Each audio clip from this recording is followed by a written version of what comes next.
So I finally got my hands on the Sony ZVE10 Mark II, and I have a couple of thoughts on this. I've used it for just a couple of days. We've got a much more comprehensive review coming in the future, but today we're going to talk about first impressions, what comes in the box, and kind of where I think that this camera lands in the Sony lineup. Now this is very much a first impressions on this camera. I have a whole lot more content planned for this camera as there's a lot to say about it, good and bad. So if you're interested in that, please do hit the subscribe button. I think it's like 92% of my viewers aren't subscribed. So if you enjoy this channel, just go hit that button. So first off, let's talk about what comes in the box, and it is a small, simple box. It really doesn't come with a whole lot. First off, you obviously get some documentation, which nobody ever looks at. You get one of their new batteries. This is one of the changes of this camera. You get this nice Z100 battery. You get a little wind muff. This goes on the top of the camera. This is for the built-in microphone. You get one of their classic Sony straps, which I don't think anybody uses. If you still use the Sony straps, do let me know in the comments down below. And lastly, you get the camera. Now, I went for the camera with the kit lens, as a lot of people talked about how this new kit lens is a pretty decent upgrade from the previous options. And in some ways I think that it is, and in other ways I really don't think that it is. So we will talk maybe more towards the end about whether you should get the kit lens or not, because the answer is kind of a maybe. It's a pretty tough one in my opinion. Now immediately in the hands, compared to the old ZVE10 or the ZVE10 Mark I, this does feel much better. Okay, so it is obviously because it's got that bigger battery inside, it has a more substantial grip. It also has a change of layout, so some of the buttons on the top of this act a little differently. So you'll see on the top here you have this switch now for your photography mode, your slow and quick mode, and your video mode, and then the power toggle is also a little different now, which also extends that little lens there. But a lot of the other things have stayed the same. You have this zoom function, which now also works with the optical zoom, which is really nice. Other than a couple of those changes on the top, nothing's really changed in the body. It's the same sort of thing, no EVF, and it has a screen. The screen's decent, not bad, not great. And it has pretty limited amount of buttons, which I think is intentional. They're probably trying to make this as simple as possible because it is for beginners. Now the name ZV stands for Gen Z and Vlogger. Okay, so that is their target audience. They're looking at younger people beginning to get into photography or videography, and specifically talking about vloggers. Now, this is where I find a little bit of a strange, a couple of problems that I have with this camera, because I do think that for vlogging, this doesn't make sense. I think if you're literally just looking for a handheld vlogging device, this is not the camera to go for. Honestly, if you're an absolute beginner and you're looking at buying your very first camera and you're trying to work off of a pretty low budget, I still don't know if this is necessarily the right camera to go for.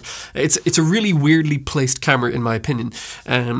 Image quality of this camera, fantastic, right? It is basically an FX30, which you're watching right now, which is a fantastic camera and probably my favorite Sony camera for the money right now.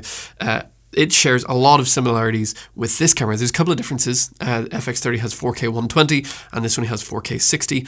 Dual card slots, one card slot, XLR handle, no XLR inputs, built-in fan, no built-in fan.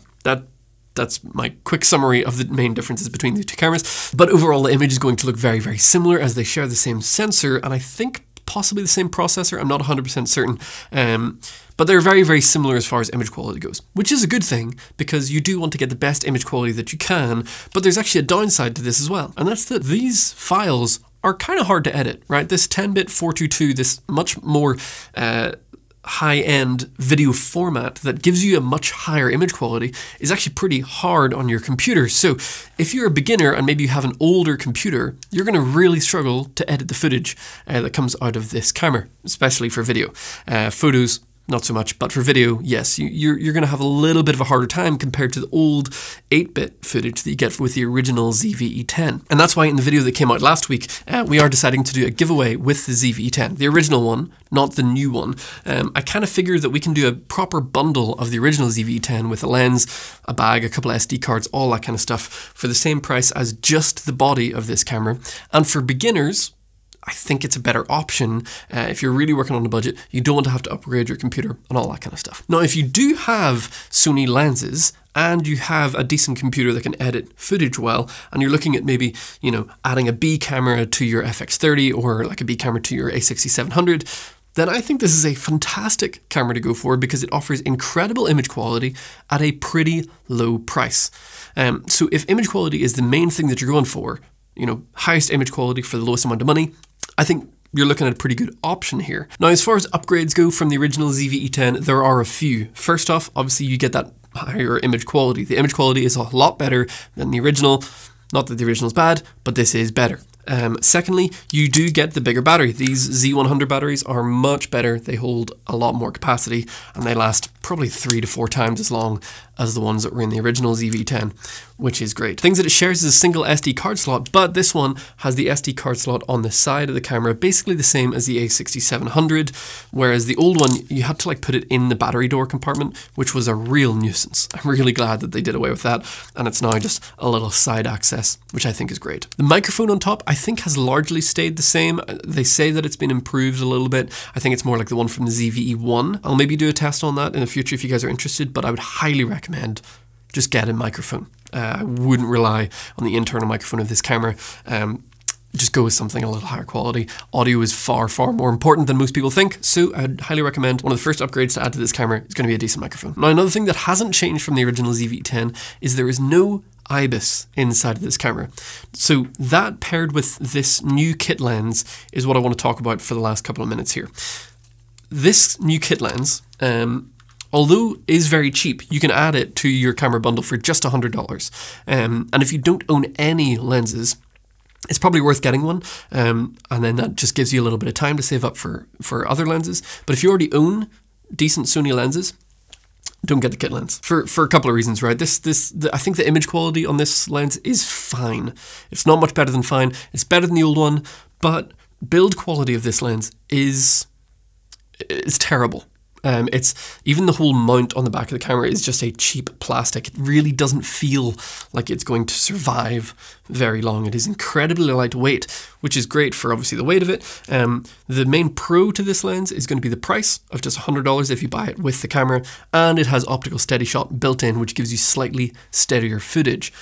Now, this is my main complaint with this camera. If you're looking at vlogging with this camera, vlogging, in my opinion, requires image stabilization. Because if you're walking with the camera, especially one this lightweight, you're going to get a lot of little shakes. So image stabilization is very, very important. And that's probably why they've put optical stabilization in the lens. Now, the widest this lens goes is 16 millimeters, which on a full frame equivalent looks like a 24 millimeter, which is kind of, in my opinion, as zoomed in as you want to get for vlogging. Now, the other downside to it is that if you want to add electronic stabilization, which the active stabilization in this camera is actually very good, right? The digital stabilization is definitely an upgrade from the previous version, but you're cropping in again, and it just makes it so zoomed in that at 16 millimeters, I think you're closer to like a 30 millimeter by the end of this, and you're trying to vlog, right? So if this is targeted to vloggers, and you activate the image stabilization for vlogging, and you're using the kit lens designed for vlogging, you end up with something that's far too zoomed in. I don't know why they made a 16 to 50. I think it would have made way more sense if they'd used like an 11 to 30 or 10 to 30 or something like that, even a 12 to 30, to give you that wider field of view, because that's what people want whenever they're walking around with their camera, or maybe they're mounting it to something and they're just trying to get that nice wide angle shot. This lens just doesn't get you wide enough for vlogging. In my opinion. So I just don't think it's worth it if that's what you're going for. If you're strictly looking at vlogging, that's all you want to do, I do think you're probably better off just getting a Pocket 3. Now, obviously I'll do a comparison with this down the line. I prefer using a real proper camera with, you know, a removable lens and all that kind of stuff, because other lenses give you much more versatility. But just for vlogging, I don't know if this is necessarily the play. Again, if you want really high image quality for a low price, great camera, definitely. If you're looking for a beginner camera that's really simple to use and good for vlogging, I actually don't think this is the camera, even though that's kind of what it's targeted towards. Now, all that to say, this is a little bit of a rant, right? Again, my main thoughts on this camera are going to come later. I'm going to overlay a couple of photos, maybe a couple of clips that I've taken with this camera. I've got a lot more thoughts because I've actually got a whole bunch of new cameras at the moment that I'm testing out, including a new Lumix camera. I went for the Lumix S9, which is on its way, and the DJI Pocket 3. 3 very different cameras, the Pocket 3, the ZVE10, and the Lumix S9. But Here's what I'm looking for. I'm looking for something fun. I'm looking for something that I can just use to enjoy photography. Something that gets me excited to take out and start shooting. And the original ZVE10 back in the day, even though I had like done photography for a long time, whenever I got the ZVE10, the first one, it kind of was that. It was like this toy type of thing that was able to capture great images. And this is not scientific. This is not anything other than my personal experience over the last few days. I just haven't been excited to use this camera. I can't tell you why. That is completely arbitrary and doesn't matter a whole lot as far as like, you know, it doesn't change the image quality, doesn't change any of that sort of stuff because, again, great camera. But it's good. It's just a good camera. It's not exciting. It has some drawbacks. And I think that there's a lot more to say about this camera that I can fit into this one video. So if you're interested in hearing more about this camera, if you're interested in knowing whether this is something that you should pick up, I would highly advise to hit the subscribe button because that really means a whole lot. It helps build the channel, and I have a lot of content coming out about this camera, possibly over a very short period of time because I don't know if I'm going to keep it, but we'll find out over time because I don't want to make that as an impulse decision. Let me know what your thoughts are on this camera down below. If you've enjoyed the video, do hit the like button or maybe even subscribe as we continue to build this channel. I appreciate all of you for doing so, and I hope that you have a wonderful day.